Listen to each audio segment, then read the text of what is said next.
The smell of beer and old wood filled the air at Riley's Tavern, a small neighborhood bar tucked between a laundromat and a corner grocery store in downtown Chicago. For most people walking by, it looked like just another place to grab a drink after work. But for 24-year-old Maya, it had become her second home over the past 2 years. Maya wiped down the bar counter for what felt like the 100th time that evening. Tuesday nights were usually quiet, which she didn't mind. It gave her time to think about her future and what she really wanted to do with her life. Working as a bartender wasn't her dream job, but it paid the bills and helped her save a little money each month. She had big plans, maybe going back to school someday or starting her own business. For now, though, she was content serving drinks and listening to people's stories. The bell above the door chimed, and Maya looked up to see an elderly man walking in. He was different from her usual customers. While most people who came to Riley's wore jeans and casual clothes, this man was dressed in a perfectly pressed navy suit with a silk tie. His silver hair was neatly combed, and he carried himself with the kind of confidence that comes from years of success. The man chose a seat at the far end of the bar, away from the small group of construction workers who were laughing loudly near the television. He folded his hands on the counter and waited patiently for Maya to approach.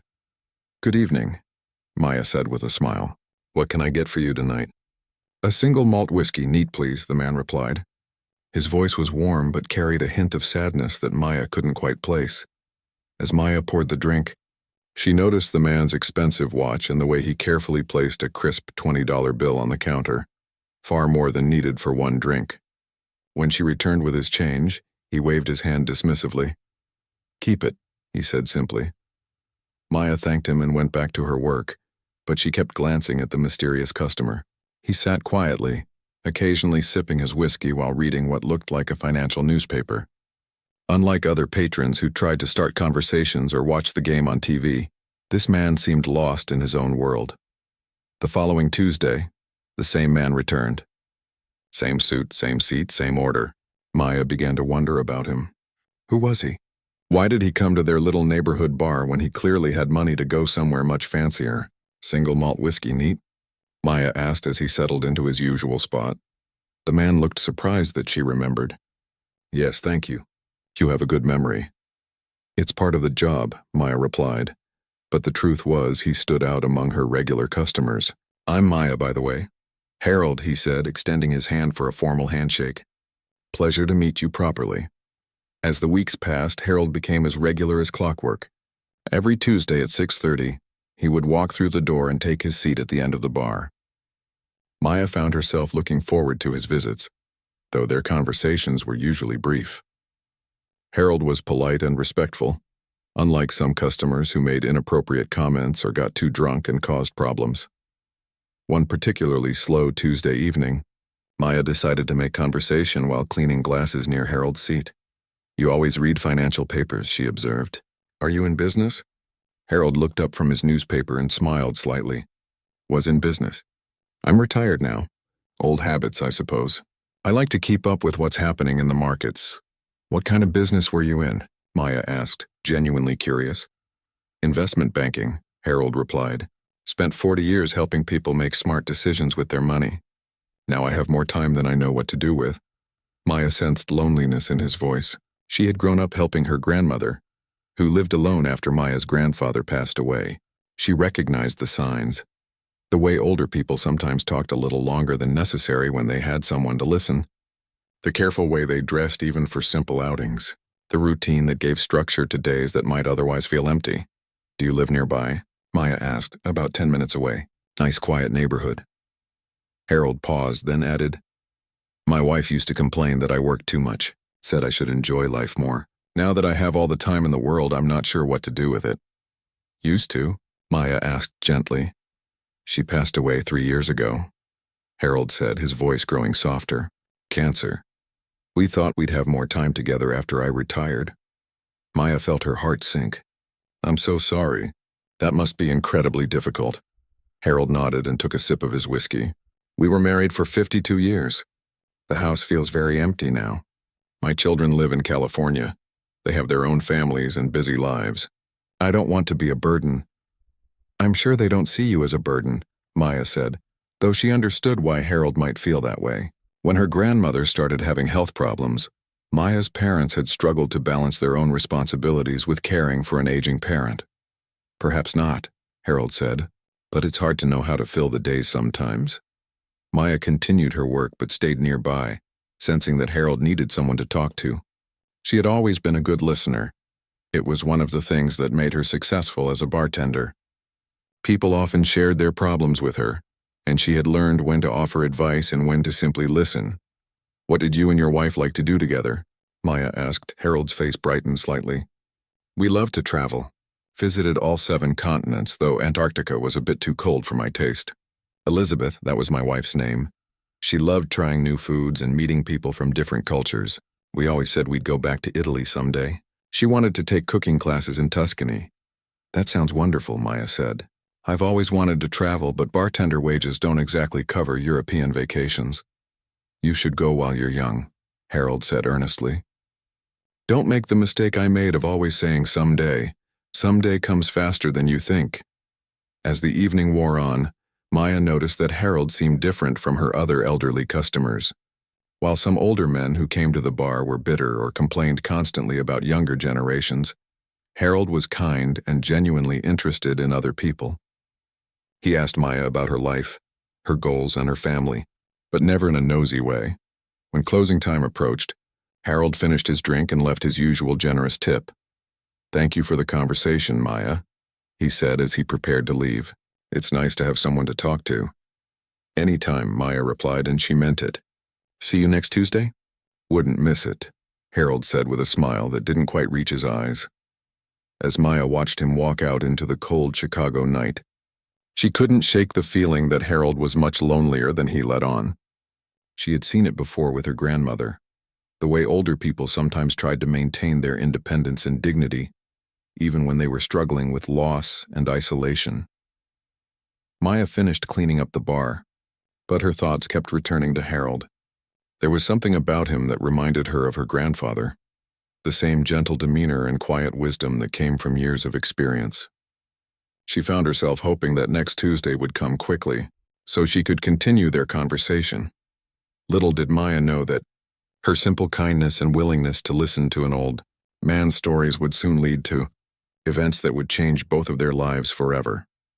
3 weeks had passed since Maya first learned about Harold's wife, and their Tuesday evening conversations had become something she genuinely looked forward to.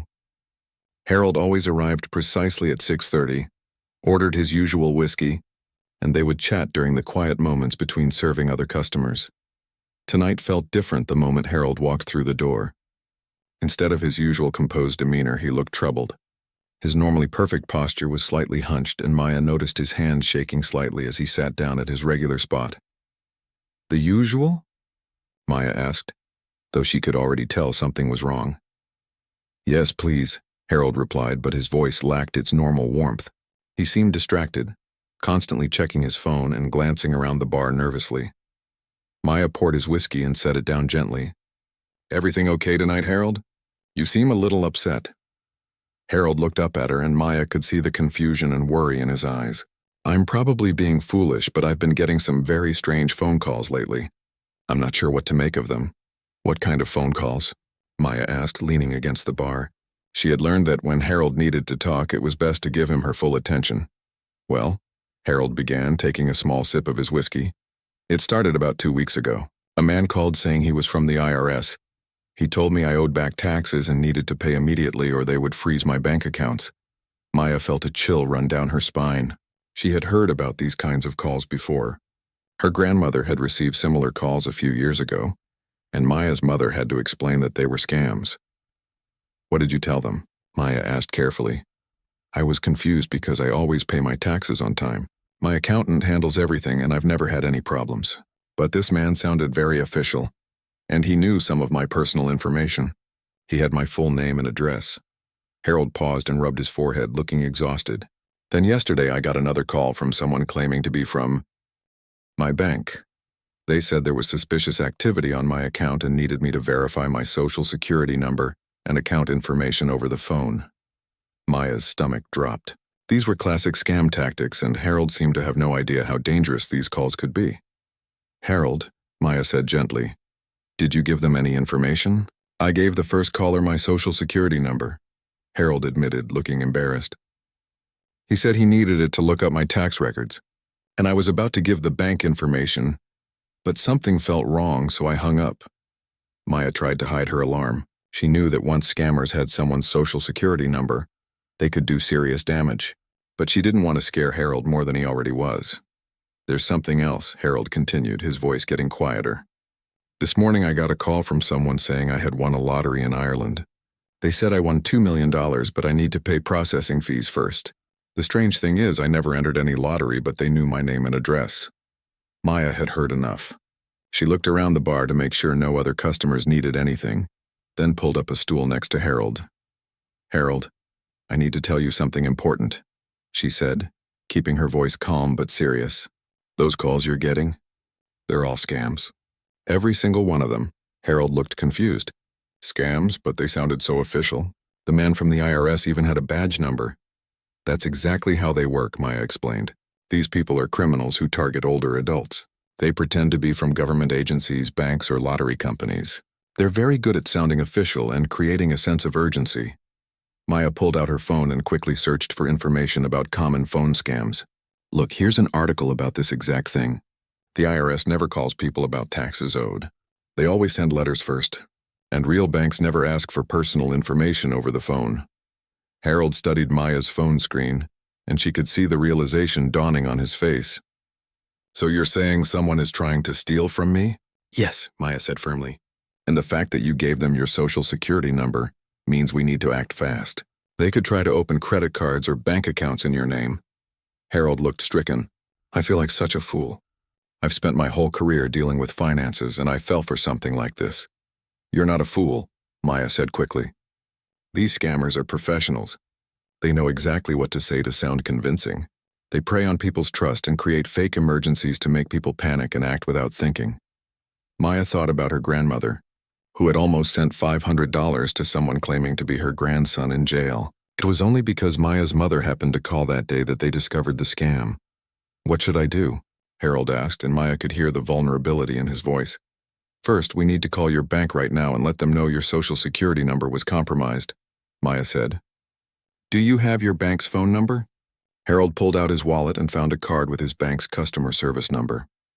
Maya helped him call, and they spent 20 minutes on the phone with a representative who put fraud alerts on all of Harold's accounts and ordered new cards with different numbers. They said I should also check my credit report and consider freezing my credit, Harold said after hanging up. That's good advice, Maya agreed. And you should report this to the police too, even though they probably can't catch these people. It helps them track these kinds of crimes. As they talked, Maya noticed Harold seemed to relax a little. Having a plan of action appeared to make him feel more in control of the situation. I can't thank you enough, Maya, Harold said. If I hadn't mentioned this to you, I probably would have kept answering these calls and giving them more information. I'm just glad you trusted me enough to tell me about it, Maya replied. But Harold, these calls are probably going to continue. These scammers often sell lists of potential victims to other criminals. Maya wrote her personal phone number on a napkin and handed it to Harold. I want you to have this. If you get any more suspicious calls, don't engage with them at all. Just hang up and call me if you're not sure about something. Harold looked surprised. I can't impose on you like that. You're not imposing, Maya insisted. My grandmother went through something similar a few years ago. These people are relentless, and they're very good at making their lies sound believable. Over the next hour, Maya explained different types of common scams to Harold. She told him about fake charity calls, especially after natural disasters. She warned him about people calling claiming to be grandchildren in trouble, who needed money wired immediately. She explained how scammers sometimes posed as computer technicians claiming to fix virus problems. The main thing to remember, Maya said, is that legitimate organizations don't create artificial urgency. They don't demand immediate payment over the phone, and they don't ask for personal information in unsolicited calls. Harold listened carefully, occasionally asking questions. Maya could see that he was a smart man who had simply been caught off guard by tactics he wasn't familiar with. You know, Harold said thoughtfully, when I was working, I was always suspicious of investment schemes that sounded too good to be true. But somehow these phone calls felt different. They weren't offering me anything. They were telling me I owed money or had won something. That's exactly why they work, Maya explained. They create fear or excitement to bypass your normal skepticism. As the evening wound down, Harold seemed much more at ease. I feel foolish for not recognizing this earlier, he said. Don't feel foolish, Maya replied. Feel proud that you asked for help. A lot of people are too embarrassed to tell anyone, and that's when they lose thousands of dollars. Harold finished his whiskey and left his usual generous tip. Thank you, Maya. You may have saved me from making a very expensive mistake. That's what friends are for, Maya said with a smile. As Harold walked out into the night, Maya felt a mixture of relief and concern. She was glad she could help him avoid the scammers, but she worried about how many other elderly people were getting similar calls with no one to warn them. The following Tuesday arrived, and Maya found herself watching the clock more than usual. 6:30 came and went, but Harold didn't walk through the door. Maya told herself not to worry. Maybe he was running late, or perhaps he had other plans for the evening. By 7 o'clock, Maya started glancing at the entrance every few minutes. Harold had never been late before. In the 2 months since he'd become a regular, he had arrived at exactly 6:30 every single Tuesday without fail. His absence felt strange, like something was missing from the familiar rhythm of her evening. You keep looking at the door, said Tom, one of the construction workers who often came in after work. Waiting for someone special? Just a regular customer who usually comes in around this time, Maya replied, trying to sound casual. She didn't want to explain the whole situation to Tom, who was friendly, but not someone she confided in. 8 o'clock passed, then 9. Maya finished her shift that night with a growing sense of unease. As she locked up the bar, she found herself hoping that Harold was simply busy or had forgotten. Maybe his daughter had called, or he had a doctor's appointment. There were dozens of perfectly innocent explanations for his absence.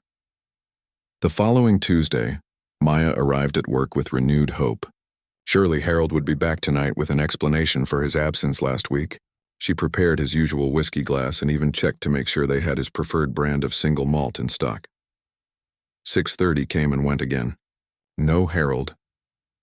Maya tried to focus on her other customers, but she kept catching herself staring at Harold's empty seat at the end of the bar. The spot looked lonely somehow, and she realized how much she had come to depend on their weekly conversations. By the third Tuesday without Harold, Maya was genuinely worried. She had grown attached to the kind old man who treated her with respect and seemed to value their friendship. The thought that something might have happened to him made her stomach churn with anxiety. "You've been distracted lately," said Jenny, the bar's evening manager, as they cleaned up after closing. "Everything okay?" Maya hesitated, then decided to share her concerns. "There's this customer, an older gentleman named Harold. He's been coming in every Tuesday for months, and now he's just disappeared. I'm worried something might have happened to him." Jenny raised an eyebrow. "Customers come and go, Maya. Maybe he found a different place to drink, or maybe his family told him to stop going to bars." "It's not like that," Maya insisted. "He wasn't just a customer.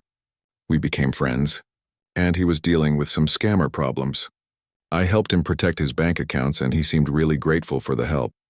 Well, if he was having problems with scammers, maybe his family got involved and told him to stay home," Jenny suggested. "Or maybe he decided he didn't want to risk going out anymore." Maya considered this possibility, but it didn't feel right. Harold had seemed more confident and aware after learning about the scams. If anything, their conversations had made him more knowledgeable about protecting himself, not more fearful. Over the next few days, Maya found herself thinking about Harold constantly. She wondered if he was sick or if something bad had happened to him. The not knowing was almost worse than if she had received bad news. She thought about calling the hospitals, but realized she only knew Harold's first name and had no idea what his last name was. She didn't know his address or have any contact information for him. Their relationship, while meaningful to both of them, had been confined to Tuesday evenings at Riley's Tavern. Maya also realized she knew very little about Harold's family. He had mentioned children in California, but she didn't know their names or how to contact them. He had been private about his personal details, sharing his feelings and thoughts, but not specific information that might help someone find him. The fourth Tuesday without Harold was the hardest. Maya had almost convinced herself that he would surely return that evening. She had even practiced what she would say to him, how she would tell him she had been worried and ask him to let her know if he was going to be away for a while. But once again, Harold's seat remained empty. Maya started asking her other regular customers if they had seen Harold or knew anything about him. Most of them remembered the well-dressed older man who sat at the end of the bar, but none of them had ever spoken to him or knew anything about his life outside the tavern. "He seemed like a nice fellow," said Robert, a retired teacher who came in a few times a week. "Very polite, never caused any trouble. I always wondered what his story was." "Did you ever see him anywhere else in the neighborhood?" Maya asked hopefully. Robert shook his head. "Just here on Tuesday nights. He kept to himself mostly." Maya began to understand how isolated Harold really was. Despite living in a city of millions of people, he seemed to have very few connections. Their weekly conversations at the bar might have been the only regular social interaction he had. This realization made Maya feel even worse about his disappearance. If Harold was in trouble or needed help, who would know? If he was in the hospital, who would visit him? The thought of him being alone and possibly scared made her heart ache. She started paying closer attention to the local news, hoping she wouldn't see Harold's name in any tragic stories. She checked obituaries online, though she wasn't even sure what his last name was. Every elderly man mentioned in news stories made her wonder if it might be Harold. Maya's coworkers began to notice her mood. She was still professional and friendly with customers, but her usual cheerfulness was dimmed by worry and uncertainty. "You really care about this guy, don't you?" asked Danny, the afternoon bartender, as they exchanged shifts one day. "He's a good person," Maya replied. "And he was lonely. I think our conversations meant a lot to him, and they meant a lot to me too. It's not about him being a customer. He became a friend." Danny nodded thoughtfully. "Maybe that's why he stopped coming. Sometimes older people pull away when they start getting attached to someone. They don't want to be a burden." Maya had considered this possibility too. Maybe Harold felt like he was imposing on her time, or becoming too dependent on their friendship. But that didn't seem like Harold. He had always been respectful of boundaries while still being warm and engaging. As the weeks continued to pass, Maya developed a routine of glancing hopefully at the door every Tuesday evening, but with decreasing expectation. She kept Harold's preferred whiskey glass clean and ready, just in case.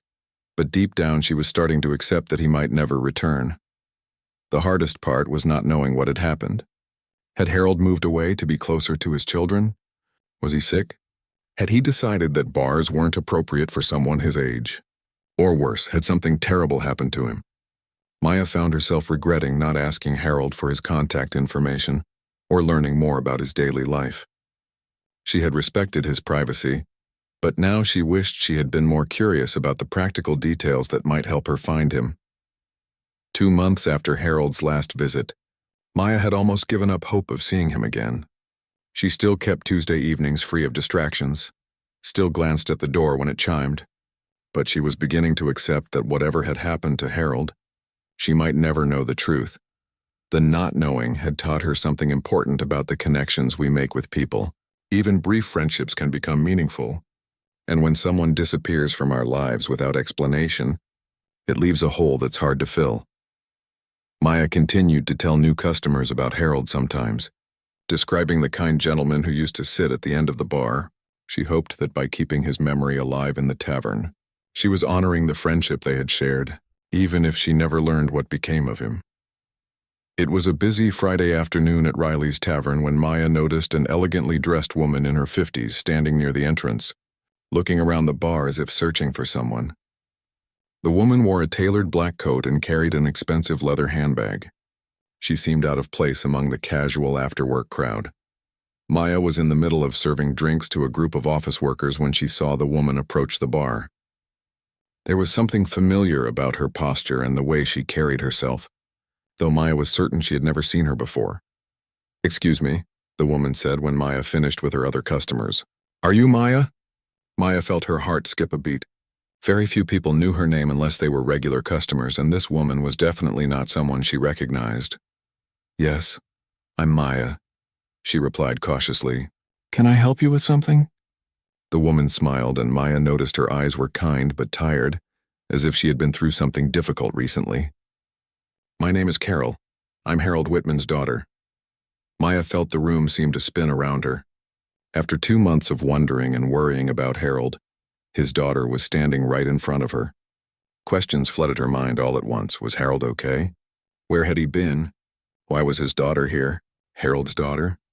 Maya managed to say, Is he all right?" Carol's expression softened with understanding. "He's alive if that's what you're worried about. But he's been through quite an ordeal. May I sit down? I'd like to talk to you about my father."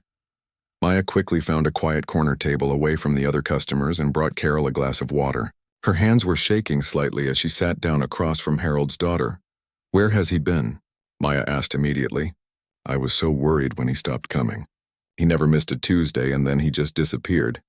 "He had a stroke," Carol said gently. "It happened on a Wednesday morning about 2 months ago. He's been in the hospital and then in rehabilitation in California where I live." Maya felt tears spring to her eyes. A stroke explained everything. Why Harold had vanished so suddenly, why he couldn't contact her, why there had been no word for so long. "Is he going to be okay?" Maya asked, wiping her eyes with a napkin. "He's doing much better now," Carol assured her. "It was mild, thankfully. He has some weakness on his left side, but his mind is still sharp. He's been staying with me while he recovers, and he talks about you constantly." "He talks about me?" Maya was surprised.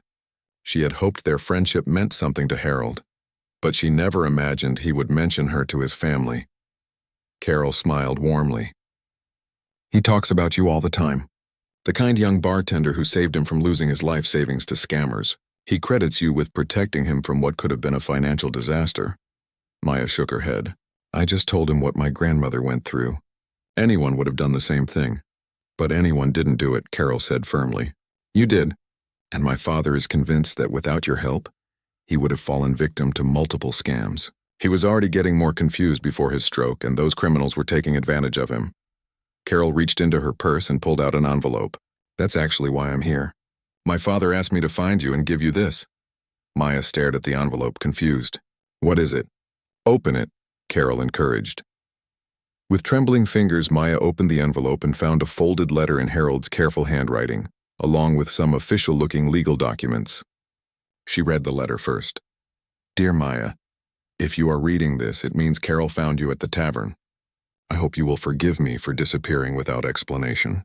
I suffered a stroke and have been recovering in California with my daughter. I have thought about you every day and wanted you to know how grateful I am for your kindness and protection.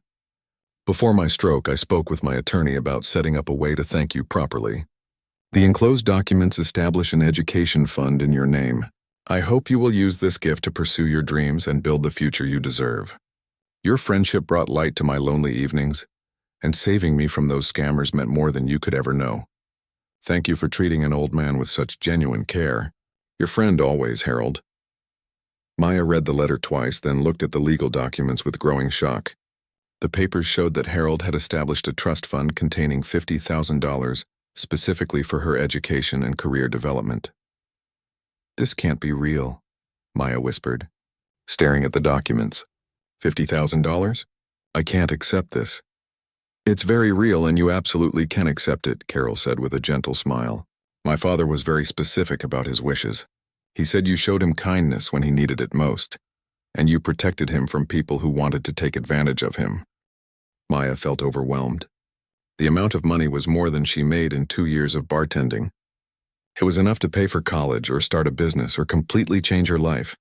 "But I barely knew him," Maya protested. "We just talked on Tuesday nights. I don't deserve something like this." "You may have just talked on Tuesday nights, but those conversations meant everything to him," Carol explained. "After my mother died, my father became very isolated. He was lonely and vulnerable, and he told me that you were the only person who treated him like a friend rather than just another customer." Carol paused and looked around the tavern. "He also told me that you reminded him of my mother when she was young." "You have the same caring nature and the same ability to make people feel valued." Maya wiped away more tears. "I just liked talking to him. He was interesting and kind, and he seemed like he needed someone to listen. That's exactly why he wanted to do this for you," Carol said. "He told me that you have dreams beyond bartending, and he wanted to give you the opportunity to pursue them." Maya looked at the documents again, still struggling to believe what was happening. Is he? Can I see him? I'd love to thank him in person. He would love that, Carol replied. He's staying with me in San Diego while he finishes his physical therapy. He's been hoping you would want to visit. Carol pulled out her phone and showed Maya pictures of Harold in what looked like a comfortable apartment with a view of the ocean. He looked thinner than Maya remembered, and he was using a walking cane, but his smile was the same warm expression she knew from the tavern. He looks good, Maya said, relieved to see Harold alive and smiling. He's doing well, Carol confirmed. The doctors say he should be able to live independently again soon, though he'll probably stay in California to be closer to me and my family. Maya spent the next hour talking with Carol about Harold's recovery and his life before the stroke.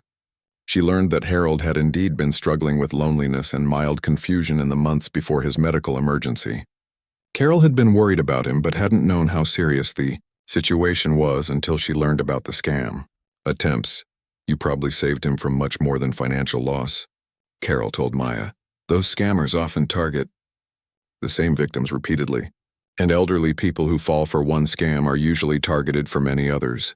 If he had given them money, they would have kept calling until they took everything. As Carol prepared to leave, she handed Maya her contact information. Think about the education fund, but don't think too long. My father is eager to hear about your plans, and please consider visiting us in California. He talks about wanting to introduce you to his granddaughter. She's studying business in college, and he thinks you two would get along well. Maya walked Carol to the door, still feeling like she was in a dream. Thank you for finding me, she said. And please tell Harold that I miss our Tuesday conversations. I will, Carol promised. And Maya, my father is right about you. You have a good heart, and you deserve every opportunity to succeed. As Maya watched Carol disappear into the Chicago evening, she looked down at the legal documents in her hands and realized that her life had just changed forever. 6 months later, Maya stood in front of Chicago Community College, holding her acceptance letter and thinking about how much her life had changed. The crisp autumn air reminded her of that evening when Carol had walked into Riley's Tavern with news that seemed too good to be true. Maya had spent weeks after meeting Carol trying to convince herself to accept Harold's gift. Part of her felt guilty about taking such a large amount of money from someone she had only known as a Tuesday evening regular. But every time she talked to Harold on the phone, he insisted that helping her pursue her education was one of the most meaningful things he could do with his money. I spent 40 years helping wealthy people get wealthier, Harold had told her during one of their weekly phone calls. Now I want to help someone who actually needs it build a better future. Maya had reduced her bartending schedule to part-time and enrolled in business administration classes. The education fund covered not just her tuition and books, but also allowed her to cut back on work hours so she could focus on her studies. The transition from full-time bartending to being a student again hadn't been easy. Maya hadn't been in a classroom for 6 years, and she felt intimidated sitting next to 18-year-olds who seemed so confident and prepared. But her life experience and work ethic gave her advantages that younger students didn't have. In her business classes, Maya found herself thinking about Harold's stories from his banking career. She remembered conversations they'd had about investment strategies and market trends that now helped her understand concepts her professors were teaching. Harold's real-world knowledge, shared during quiet Tuesday evenings, was proving invaluable in academic settings. Maya's favorite class was small business management. The professor, Dr. Rodriguez, encouraged students to develop business plans for companies they might want to start someday. Maya had always dreamed of opening her own restaurant, and now she was learning the practical skills to make that dream possible. You have a natural understanding of customer service, Dr. Rodriguez told Maya after she presented her restaurant business plan to the class. Your experience in hospitality gives you insights that can't be taught from textbooks. Maya's relationship with Harold had also evolved in ways she never expected. Their weekly phone calls had become a highlight of both their weeks. Harold was fascinated by Maya's classes and often asked detailed questions about what she was learning. Sometimes he would share stories from his business career that related to her coursework. You know, Harold said during one call, when I was starting out in banking, I wish I had understood customer psychology the way you do. You have an intuitive sense of what people need and how to make them feel comfortable. Harold's recovery was progressing well. He had regained most of his strength and was living independently in a senior community near Carol's house in San Diego. The mild California weather agreed with him, and he had made friends with other residents who shared his interests in reading and current events. "I actually enjoy the social activities here," Harold admitted to Maya. "There's a book club and an investment discussion group. I never thought I'd want to be around so many people, but it turns out I was just lonely, not antisocial." Maya was thrilled to hear Harold sounding happier and more engaged with life. Their friendship had taught her that age didn't diminish someone's need for meaningful connections and intellectual stimulation. In the spring, Maya finally made the trip to California to visit Harold in person. Carol had invited her to stay for a long weekend, and Maya had saved money from her part-time bartending job to buy plane tickets. Seeing Harold again was emotional for both of them. He looked healthier than Maya had expected, though he walked with a cane and moved more slowly than she remembered. But his eyes still held the same warmth and intelligence that had made their Tuesday conversation so enjoyable. "Look at you," Harold said as he hugged Maya at the airport. "A college student. I'm so proud of you." Maya spent 3 days in San Diego, and Harold insisted on showing her around the city despite his limited mobility. They visited the harbor, toured the university where Carol's daughter was studying, and spent hours talking about Maya's future plans. "I want to open a restaurant that feels like home," Maya explained as they sat overlooking the ocean. "Not fancy or intimidating, but a place where people can come after work and feel welcomed. Like Riley's Tavern, but with really good food." Harold listened carefully, asking thoughtful questions about Maya's vision. "Have you considered the financial aspects? Restaurant businesses have unique challenges when it comes to cash flow and inventory management." This led to a long discussion about business financing and Maya's timeline for achieving her goals. Harold's expertise was invaluable, and Maya found herself taking notes on everything he suggested. "When you're ready to write a real business plan," Harold said, "I'd be honored to help you review it. I may be retired, but I still remember a thing or two about analyzing business opportunities." Maya also met Carol's daughter, Jessica, who was studying business at UC San Diego. Jessica was impressed by Maya's practical experience and her determination to succeed, despite starting college later than most students. "Most of my classmates have never had real jobs," Jessica told Maya. "They understand theories, but you understand how business actually works with real customers and real problems." The visit strengthened Maya's relationship with Harold's entire family. Carol treated Maya like an honorary daughter, and Jessica asked Maya to stay in touch so they could share ideas about their business studies. On Maya's last day in California, Harold gave her a leather-bound notebook. "For your business ideas," he explained. "I've always found that writing things down helps clarify thinking." As Maya's first year of college drew to a close, she reflected on how much had changed since that Tuesday evening. When Harold first walked into Riley's Tavern, she was earning solid grades, had discovered a passion for business strategy, and was developing concrete plans for her restaurant.